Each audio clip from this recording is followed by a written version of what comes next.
এরকম মেয়ে না পাইলে বিয়ে করার দরকার নেই।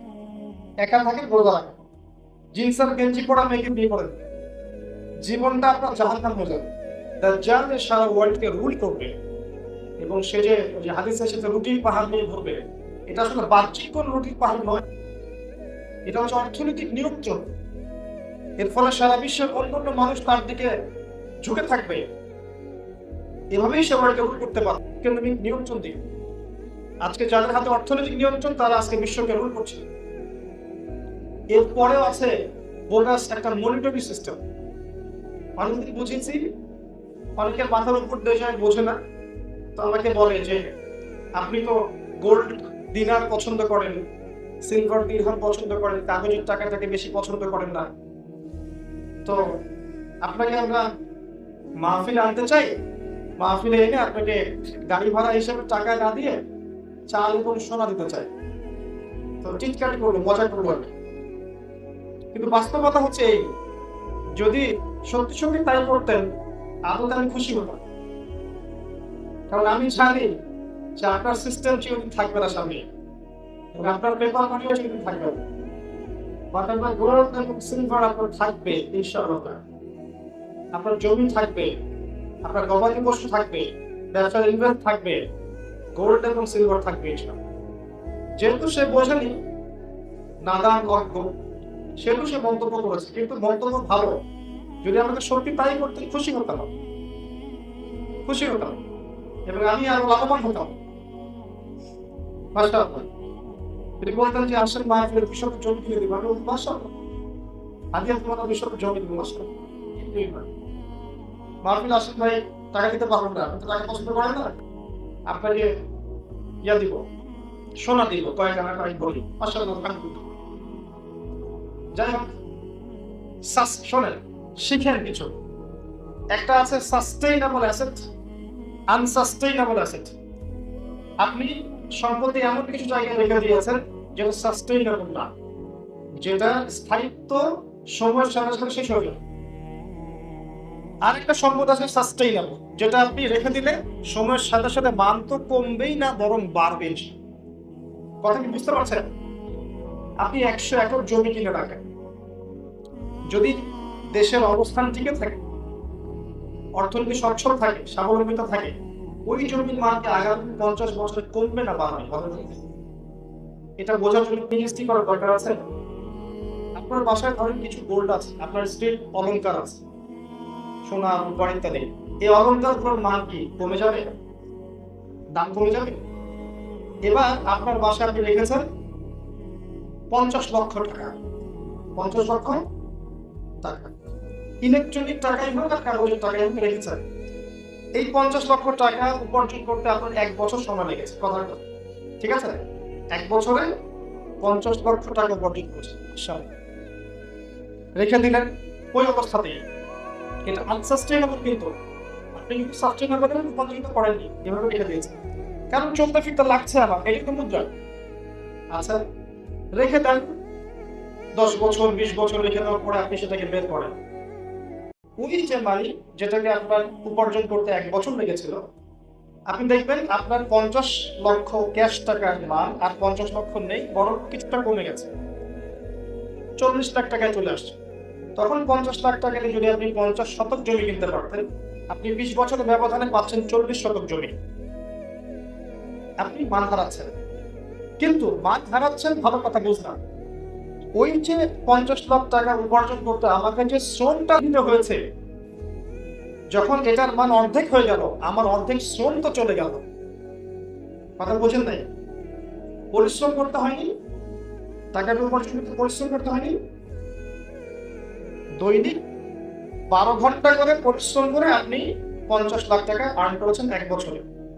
50 বছরের ব্যবধানে গিয়ে দেখলেন যে আপনার টাকার মান চলে আসছে 25 লাখ টাকায়, এবং আগে যা করতে পারতেন 50 লাখ টাকা দিয়ে এখন সেটা করতে পারছেন। তো ওই টাকাটা আর্ন করতে যে শ্রমটা দিতে হয়েছিল, এই শ্রমটাও তো চলে গেল।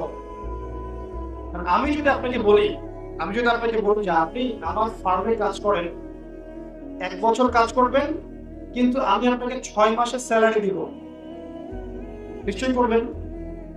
কেন করবেন না? আপনি ভালো বুঝতে পারছেন এবার যে আমি 1 বছর কাজ করে 6 মাসের স্যালারি আপনি পাবো। যদি আপনার উপার্জনটা এমন অ্যাসেটে হবে যেটা সাস্টেইনেবল, যেটা ছিল দীর্ঘদিন দীর্ঘদিন আদম আলাইহিস সালামের যুগ থেকে শুরু করে নিয়ে এই এই মুদ্রাই চলে আসছে।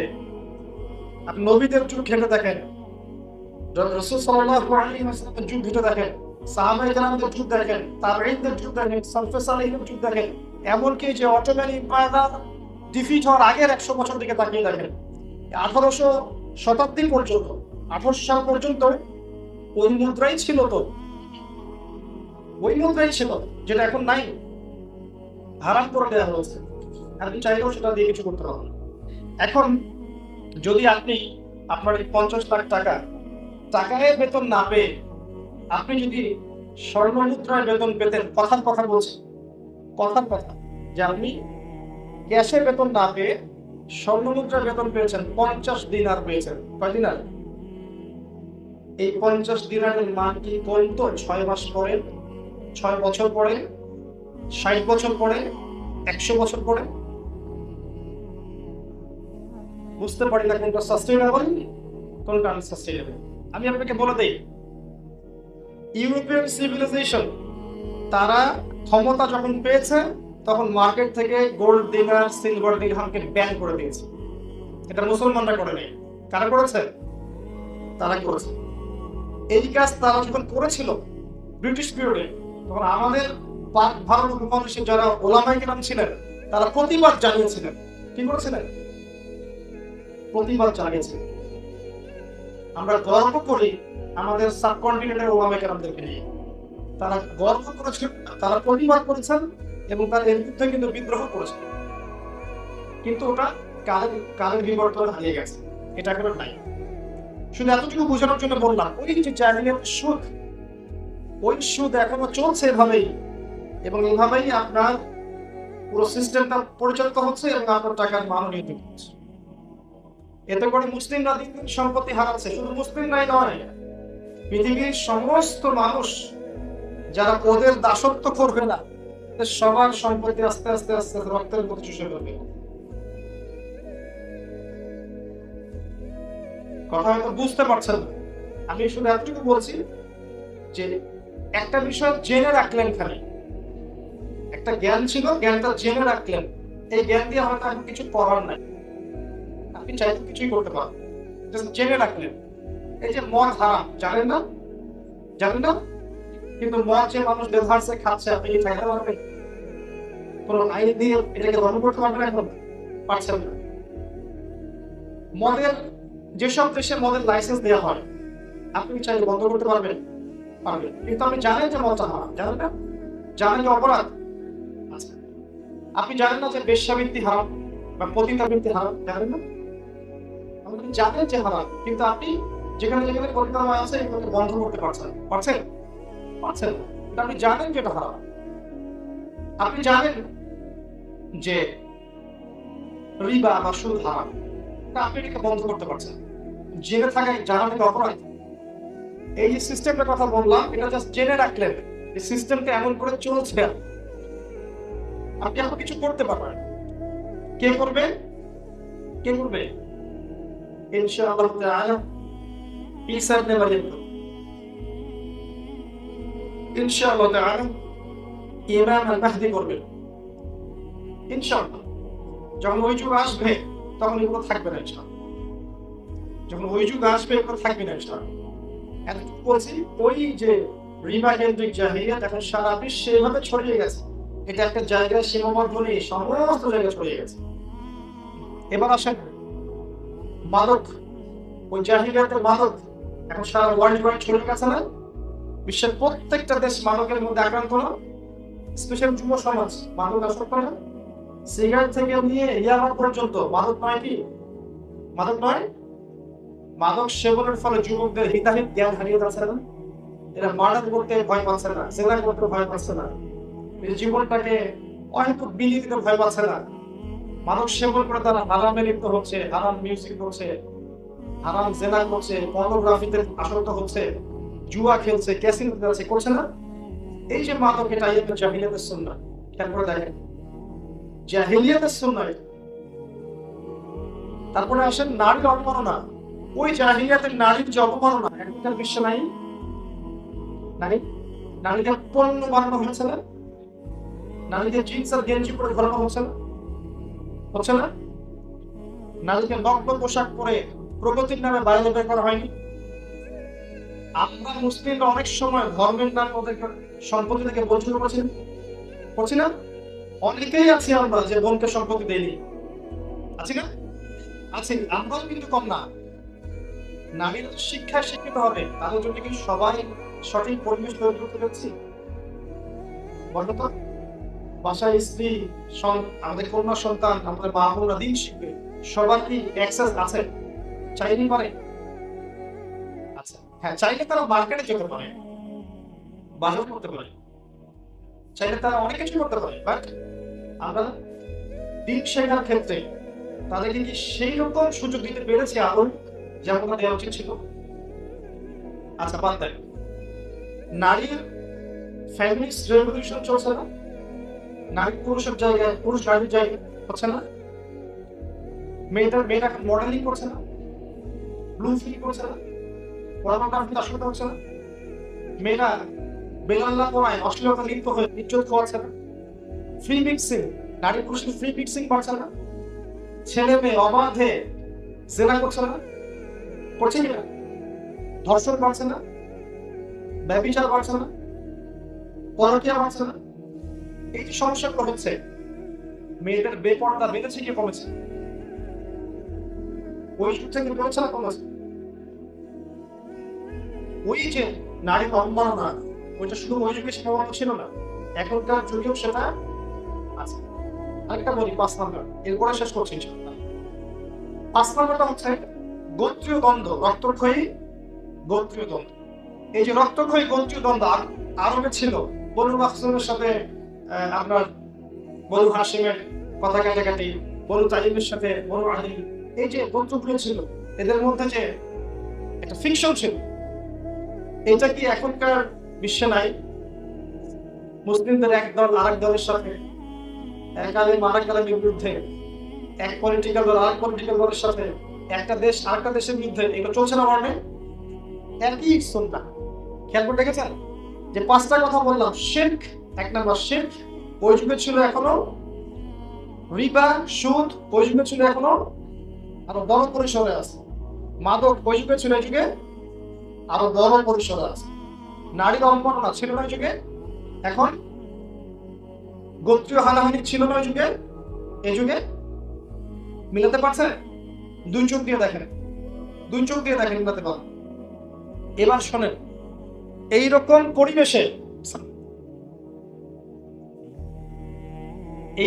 পরিবেশে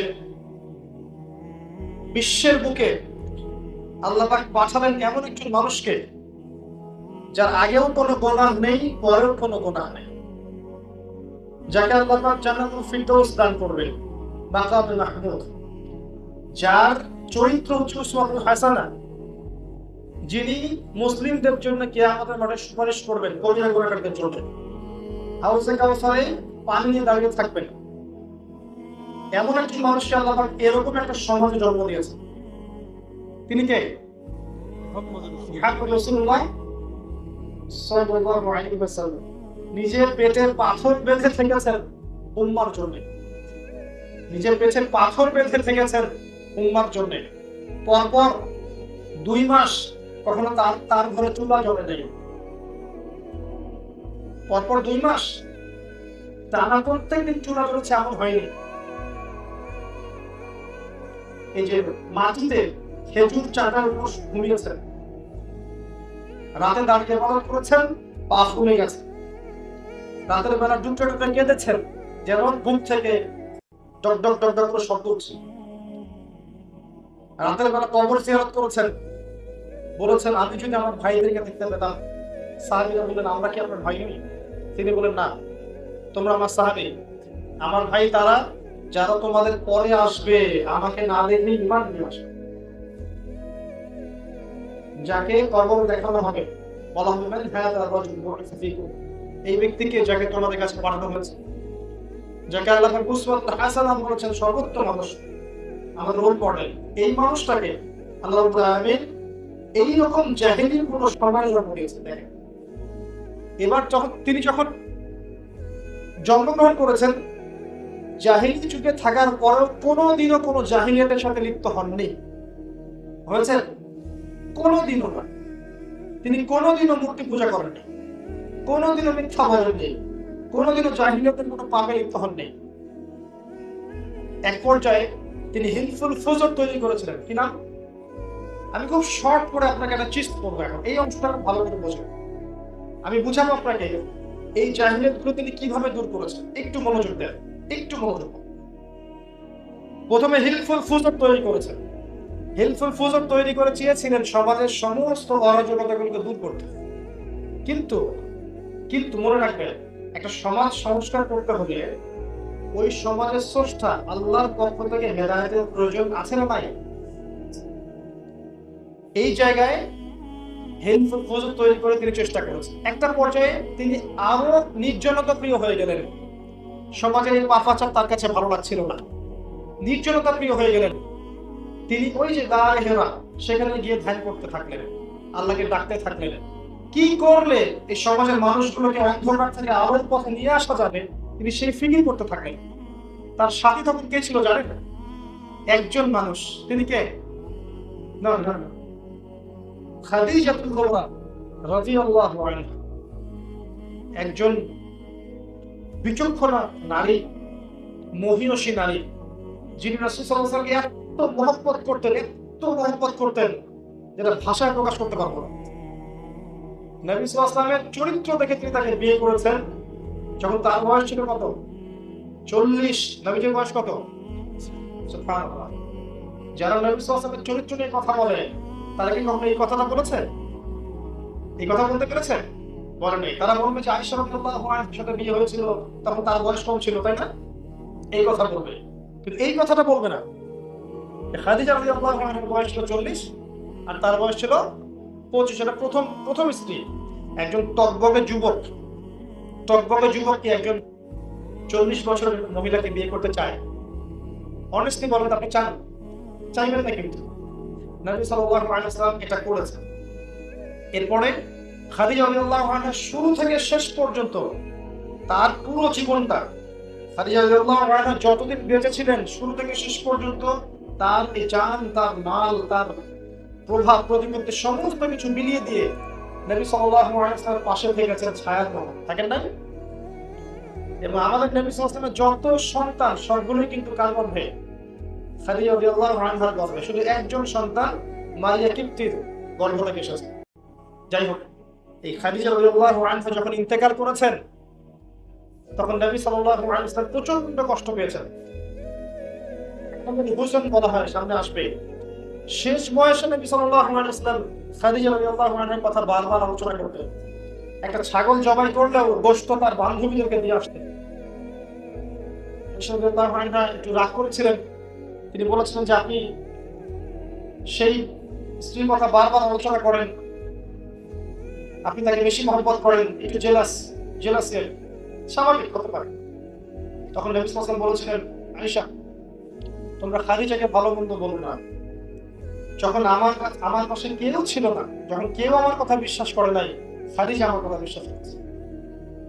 আমি এই কথা এই জন্য বললাম, প্রিয় ভাই যুবকদের, খাদিজা রাদিয়াল্লাহু আনহার মতো দিনদার কোনো মেয়েকে বিয়ে করবেন। আর এটাও বলে রাখি, দিনদার মেয়ে বাজারে কিনতে পাওয়া যাবে না। আর প্রত্যেক পর্দানসীন মেয়ে খাদিজার মতো দিনদার হবে রাদিয়াল্লাহু আনহা, এমনটা হবে না।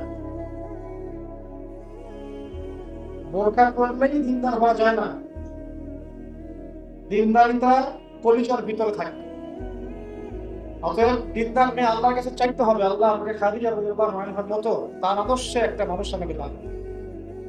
এরকম একটা মানুষ যদি আপনার পাশে থাকে, একটা মানুষ, কেউ নাই, সবাই আপনার বিপক্ষে, কিন্তু এই একটা মানুষ আপনার পক্ষে, যে ঘরে আপনাকে হেল্প করছে, প্রশান্তি দিচ্ছে, সাপোর্ট দিচ্ছে, বুস্ট আপ করছে, আপনি বিশ্ব জয় করতে পারবেন। এরকম মেয়ে না পাইলে বিয়ে করার দরকার। একা থাকে রোজা রাখে, জিন্স আর গেঞ্জি পরা মেয়েকে বিয়ে করেন। জীবনটা আপনার জাহান্নাম হয়ে যাবে। খাদিজা রাদিয়াল্লাহু আনহার কথা বলছিলেন। এরপর আসেন নবীজি সাল্লাল্লাহু আলাইহি ওয়াসাল্লাম ওহী প্রাপ্ত হলেন। প্রথম ওহী কি হলো? ইকরা বিসমি রাব্বিকাল্লাযী খালাক। শুনেন, ওই যে জাহিলিয়াত গুলো দূর করতে হলে আগে পড়াশোনা করতে হবে। আল্লাহ বলছেন ইকরা, পড়ুন। এখনো যদি আপনি এই সামাজিক জাহিলিয়াতকে দূর করতে চান, আপনাকে পড়াশোনা করতে হবে। কি পড়বেন? কোরআন পড়তে হবে, হাদিস পড়তে হবে, রাসূলের সিরাত পড়তে হবে, ইসলামের হিস্ট্রি পড়তে হবে, ইসলামের অর্থনীতি পড়তে হবে, ইসলামিক জিওপলিটিক্স পড়বেন, সায়েন্স পড়বেন, ইংরেজি শিখবেন, আইসিটি শিখবেন, ডক্টরেট করেন, ইঞ্জিনিয়ার হন, ডক্টর হন, সবকিছুই করেন। বেসটা হবে আপনার কি? ইসলামিক। আপনি জেনারেল লাইনে পড়েন আর মাদ্রাসা লাইনে পড়েন, আপনাকে কনস্ট্রাকটিভ একটা সিলেবাসের মধ্যে দিয়ে আসতে হবে। তখন দেখবেন আপনি জ্ঞান দিয়ে ওয়ার্ল্ডকে চ্যালেঞ্জ করতে পারছেন। এখন কি আমরা সত্যি জ্ঞান দিয়ে ওয়ার্ল্ডকে চ্যালেঞ্জ করতে পারছি? আমি যে অর্থনৈতিক দুরবস্থার কথা বললাম, আমরা কি ওদেরকে চ্যালেঞ্জ করতে আদৌ পেরেছি? বরং যারা ইসলামিক ব্যাংকিং সিস্টেম চালু করেছিল তাদেরকেও বিতর্কিত করেছি, করি নাই? যারা ইসলামিক ব্যাংকিং চালু করেছিল আমরা তাদের সমালোচনা করতে ছেড়েছি? তাদেরকেও সমালোচনা করেছি। অথচ ভাইরা চেষ্টা করেছিলেন, করেন নাই? কিভাবে আপনি করবেন? চেষ্টা তো করতে হবে। যাই হোক, আগে পড়তে বলেছেন নবী সাল্লাল্লাহু আলাইহি ওয়াসাল্লাম, আল্লাহ পাক, আগে পড়ুন। অতএব সমাজ সংস্কারের প্রথম পদক্ষেপ কি? জ্ঞান অর্জন করবেন। তারপরে কি করবেন? জানা অনুযায়ী আমল করবেন। কি করবেন? জানা অনুযায়ী আমল করবেন। এরপরে আপনি কি করবেন? তাসকিয়া, আত্মশুদ্ধি অর্জন করবেন। তারপর কি করবেন? হালাল রিজিক খাবেন। এরপর আদর্শ পরিবার করবেন। তারপর আপনি আপনার জান মাল সময় শ্রম দিয়ে আল্লাহর পথে দাওয়াতি কাজ করবেন, দ্বীনের খেদমতে কাজ করবেন। এই কাজগুলো করতে থাকলে দেখবেন দিন জিন্দা হবে ইনশাআল্লাহ। শুধু আইওয়াস শোনানো করে দিন জিন্দা হবে না, শুধু লৌকিকতা দিয়ে দিন জিন্দা হবে না, কারণ সরাসরি জীবন ধর্মত এগুলো করে দিন জিন্দা হবে না, বরং দিনের ক্ষতি হবে। কি হবে? দিনের ক্ষতি হবে। আলোচনা গুটিয়ে আনছে, এদিকে দেখেন। এবার নবী সাল্লাল্লাহু আলাইহি ওয়াসাল্লাম প্রথম 3 বছর, কয় বছর? প্রথম 3 বছর তিনি গোপনে দাওয়াত দিয়েছেন। কিভাবে? ম্যান টু ম্যান, গোপনে, গোপন দাওয়াত। এই সময়টুকুর মধ্যে ইসলাম কবুল করেছেন মুহাজির সাহাবীগণ, যেমন আবু বকর সিদ্দিক রাদিয়াল্লাহু আনহু, তারপরে আপনার যায়েদ ইবনে হারেসা, আলী ইবনে আবি তালিব, আব্দুল্লাহ ইবনে মাসউদ, বেলাল ইবনে রাবাহ, উসমান বিন আফফান, তালহা বিন উবাইদুল্লাহ, তারপরে আপনার খাদিজা কুবরা, তারপরে যায়েদ ইবনে হারেসা, তারপরে হচ্ছে আপনার ওমর রাদিয়াল্লাহু আনহুর ভাই যায়েদ, ওনার নাম যায়েদ। এরকম প্রায় 40 বা 80 জন সাহাবী, কোন বর্ণনা এসেছে সিরাতের কিতাবে 100 প্লাস এরকম সাহাবী ইসলাম কবুল করলেন। প্রথম 3 বছর কেমন দাওয়াত? গোপন দাওয়াত। আগে ম্যান টু ম্যান ইসলামের দাওয়াত দিয়ে আসে, ম্যান টু ম্যান দাওয়াত দেয়। এরপরে 4 নম্বর বছর থেকে নিয়ে 10 নম্বর বছর পর্যন্ত নবী সাল্লাল্লাহু আলাইহি ওয়াসাল্লাম প্রকাশ্যে দাওয়াত দিলেন মক্কায়। মক্কায় কত বছর ছিলেন? 13 বছর। কত বছর? 13 বছর। 14 বছর থেকে প্রকাশ্যে দাওয়াত দেওয়া শুরু হলো।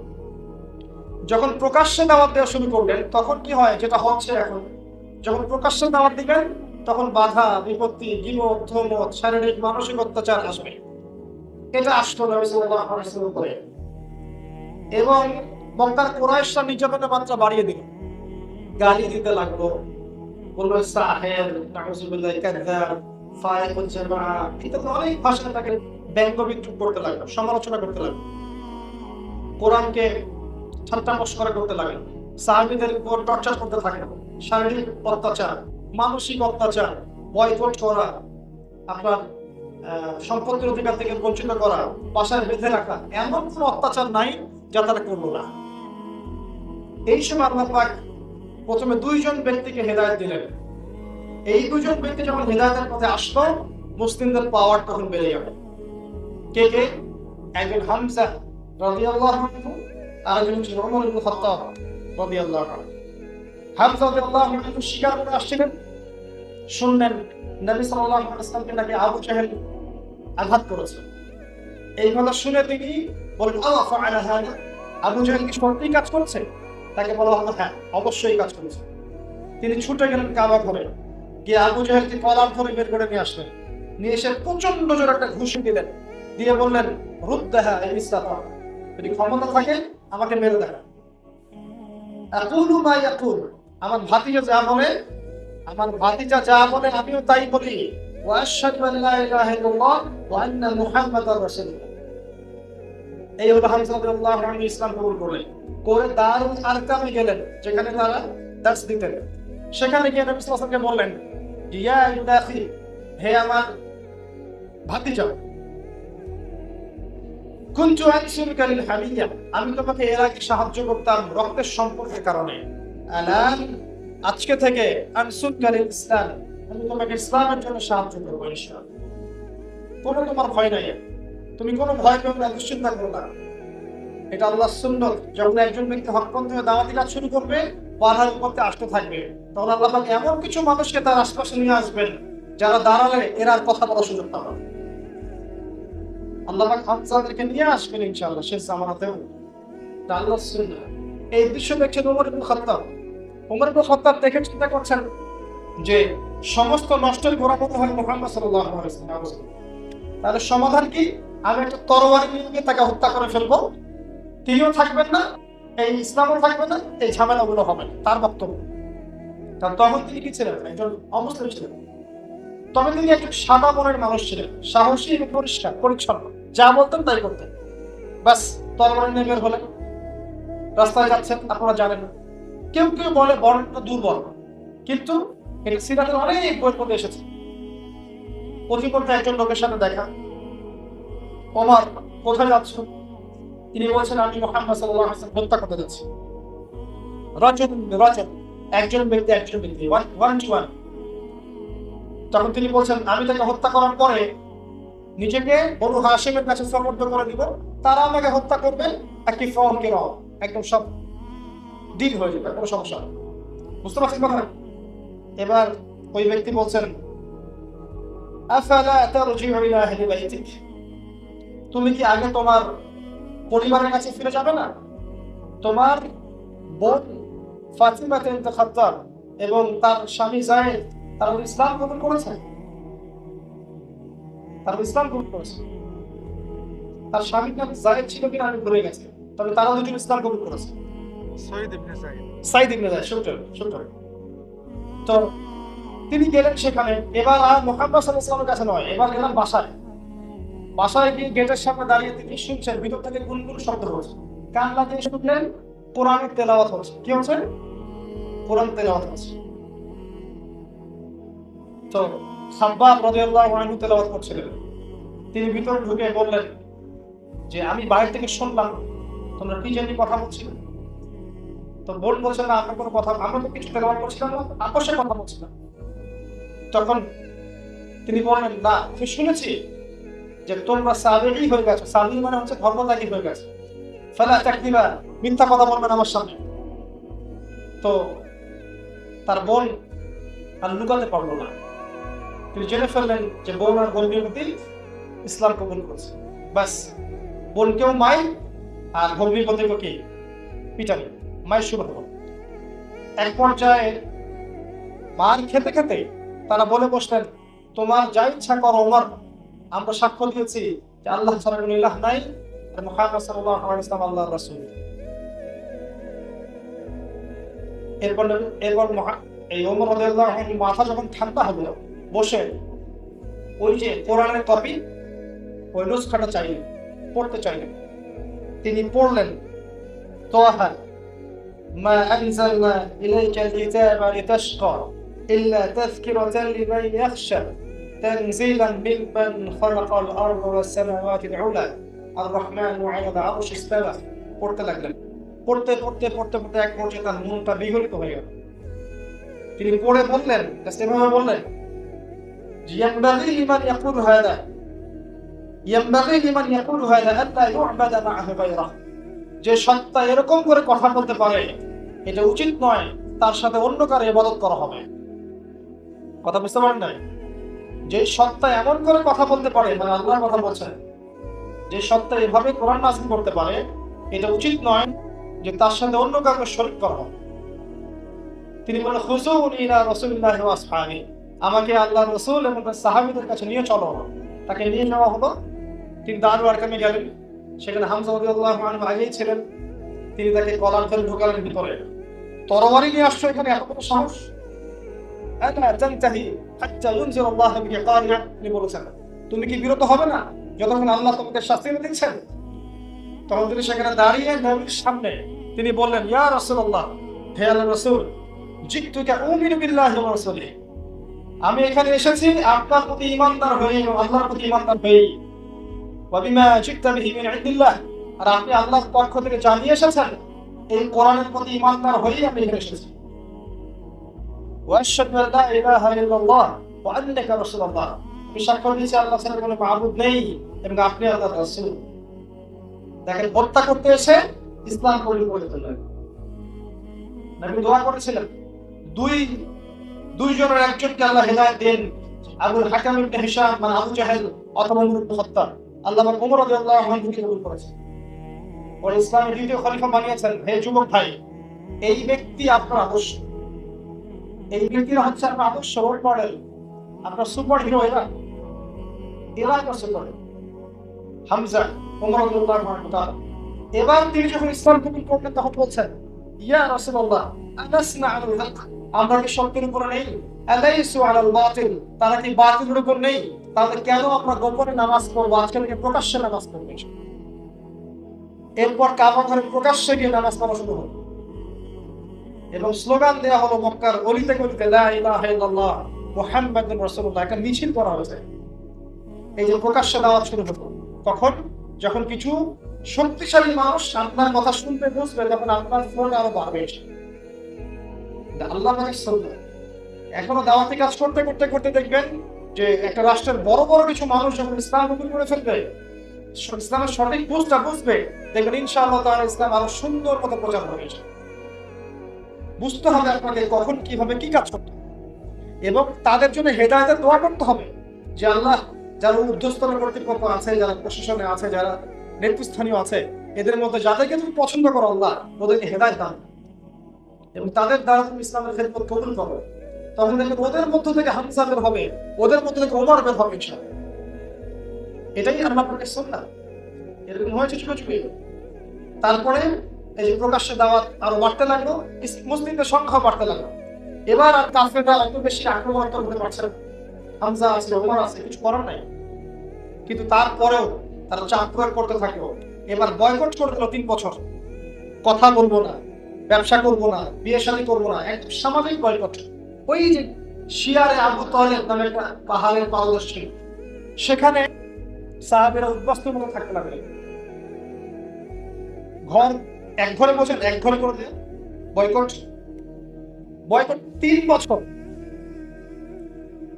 তিনটা বছর নবী সাল্লাল্লাহু আলাইহি ওয়াসাল্লামকে ওইভাবে জীবনযাপন করতে হয়েছে। সাহাবীরা গাছের ছাল পাতা খেতে গেছেন এবং এমন ব্যক্তিত্ব সম্পন্ন ছিলেন তারা, কোন ত্রাণ যদি কেউ দিতে আসতো নিতেন না, যে দরকার নাই, আল্লাহ আমাদেরকে খাওয়াবে ইনশাআল্লাহ, আল্লাহ খাওয়াবে ইনশাআল্লাহ। ইমানের জন্য এই অবস্থা হচ্ছে, আল্লাহ খাওয়াবে ইনশাআল্লাহ। তাদের ইমানের দৃঢ়তা ছিল। এই 3 বছর পরে আরেকটা বছর আসলো, তার নাম মামুল হুজন, কষ্টের বছর। চাচা আবু তালেব মারা গেলেন, তার অল্প কয়েকদিন পর তার স্ত্রী খাদিজা রাদিয়াল্লাহু আনহা মারা গেলেন। এই বছরটা ছিল প্রচন্ড কষ্টের। নবী সাল্লাল্লাহু আলাইহি ওয়াসাল্লামের শেষ শেল্টার এই যে চাচা আবু তালেব, তার স্ত্রী, তারও ইন্তেকাল করলেন। আর এদিকে কুরাইশের অত্যাচার বাড়তেই লাগলো, শারীরিক নির্যাতন, মানসিক নির্যাতন। বেলাল রাদিয়াল্লাহু আনহুকে অত্যাচার করা হচ্ছে, ইয়াসির পরিবারকে অত্যাচার করা হচ্ছে, সুমাইয়া রাদিয়াল্লাহু আনহার লজ্জাস্থানে বর্ষা নিক্ষেপ করে হত্যা করা হচ্ছে, সাহাবীদেরকে নির্মম নির্যাতন করা হচ্ছে। এক পর্যায়ে সাহাবীরা হিজরত করে চলে গেলেন আবিসিনিয়ায়, সেখানে বাদশা নাজাশীর কাছে থাকতে লাগলেন। নবী সাল্লাল্লাহু আলাইহি ওয়াসাল্লাম একবার গেলেন তায়েফে, সেখানে আব্দুল্লাহ আব্দুল মাসউদ, হাবিব বিন আমর তাদের কাছে সাড়া না পেয়ে আবার ফিরে আসলেন। তায়েফবাসী তাদেরকে নির্মমভাবে প্রহার করেছিল। এদিকে আবার চাচা মারা গেলেন, আপনার স্ত্রীও মারা গেলেন। কিরকম একটা অবস্থা চিন্তা করেন। এই অবস্থা আমরা মেরাজে নিয়ে গেলেন। মেরাজের সবকিছু দেখিয়ে নিয়ে আসলেন, রাসূলের কলিজা শান্ত হয়ে গেল। কি ট্র্যাজেডি জীবনে। এর পরের বছর ইয়াসরিব মদিনা থেকে 6 জন যুবক মক্কায় আসলেন, এসে ইসলাম কবুল করলো। কয়জন যুবক? যুবকদের কথা হলো 6 জন যুবক। মক্কার পরিবেশ সংকীর্ণ, মদিনা থেকে 6 জন যুবক আসলো, ইসলাম কবুল করলো। তার নেতা ছিলেন আসাআদ বিন জুরারাহ রাদিয়াল্লাহু আনহু। আসাআদ বিন জুরারাহ রাদিয়াল্লাহু আনহু। তারা চলে গেলেন আবার মদিনায়। পরের বছর আবার আসলেন, এবার 12 জন। কয়জন? 12 জন। এবার এই 12 জনের সাথে নবী সাল্লাল্লাহু আলাইহি ওয়াসাল্লাম একজনকে পাঠালেন দায়ী করে। কি করে? প্রচারক, বক্তা করে নয়, কি করে? দায়ী আল্লাহ। তার নাম কি? মুসআব বিন উমাইর। মুসআব বিন উমাইর। তার জীবনী পড়ে দেখবেন। তার জীবনীটা পড়লে আপনার লালসা হবে যে আমারও যদি তার মতো মহৎ হতো। মুসআব বিন উমাইর ধনীর দুলালি, গায়ে এমন সুগন্ধি ব্যবহার করতেন আরবে বিরল, এমন পোশাক পরতেন যেটা আরবে বিরল, দামি পোশাক, দামি পারফিউম, লাক্সারিয়াস লাইফ ছেড়ে দিলেন ইসলামের জন্য। ইসলাম কবুল করার পরে তার গায়ে মানে একটা জামা পরলে নিচের অংশটা এই জায়গাটা ফাঁকা থেকে যায়। এমনকি তিনি যখন শহীদ হয়েছেন উহুদ যুদ্ধে, তাকে দাফন করার জন্য কাপড় পাওয়া যায় নাই, ঘাস দিয়ে তাকে দাফন করা হয়েছে। এই জন্য মুসআব বিন উমাইর রাদিয়াল্লাহু আনহু ইসলামের ইতিহাসে প্রথম দায়ী, তাকে মদিনায় পাঠানো হবে। তিনি মদিনায় গেলেন, সেখানে দাওয়াতি কাজ করতে লাগলেন। পরের বছর তার দাওয়াতি কাজের বদৌলতে আল্লাহ ইচ্ছায় 75 জন মানুষ, কয়জন? 75 জন মানুষ ইসলাম কবুল করতে মক্কায় আসলেন। নবীজি বায়াত করলেন তাদের হাতে, বায়াতের শর্ত দিলেন। কি শর্ত? যে তোমরা আল্লাহ ছাড়া কাউকে ইবাদত করতে পারবে না। তারা বলল ঠিক আছে। সন্তানদেরকে হত্যা করবে না, ঠিক আছে। চুরি করবে না, ঠিক আছে। জিনা করবে না, ঠিক আছে। আল্লাহর পথে চলতে গিয়ে নিন্দুকের নিন্দার পরোয়া করবে না, বললো ঠিক আছে।